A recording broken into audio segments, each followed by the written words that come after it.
Jérémie, chapitre 43.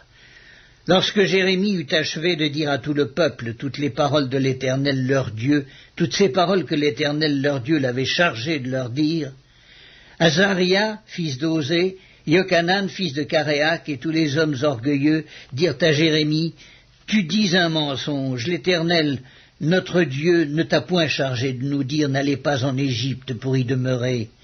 Mais c'est Baruch, fils de Nérija, qui t'excite contre nous, afin de nous livrer entre les mains des Chaldéens, pour qu'ils nous fassent mourir, ou nous emmènent captifs à Babylone.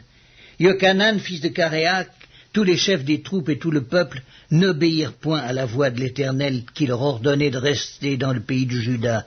Et Yochanan, fils de Caréac, et tous les chefs des troupes prirent tous les restes de Juda, qui, après avoir été dispersés parmi toutes les nations, étaient revenus pour habiter le pays de Juda, les hommes, les femmes, les enfants, les filles du roi, et toutes les personnes que Nebuzaradan, chef des gardes, avait laissées avec Guédalia, fils d'Akikam, fils de Shaphan, et aussi Jérémie, le prophète, et Baruch, fils de Nérija.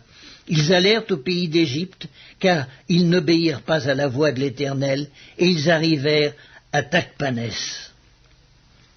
La parole de l'Éternel fut adressée à Jérémie à Tachpanès en ces mots.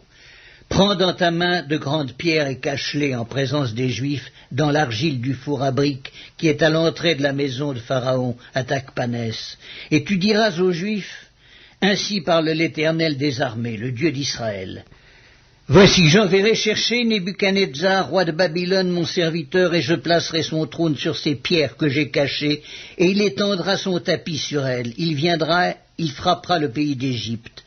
À la mort, ceux qui sont pour la mort, à la captivité, ceux qui sont pour la captivité, à l'épée, ceux qui sont pour l'épée. Je mettrai le feu aux maisons des dieux de l'Égypte. Nebuchadnezzar les brûlera. Il emmènera captives les idoles, il s'enveloppera du pays d'Égypte comme le berger s'enveloppe de son vêtement, et il sortira de là en paix. Il brisera les statues de Beth-Shemesh au pays d'Égypte, et il brûlera par le feu les maisons des dieux de l'Égypte.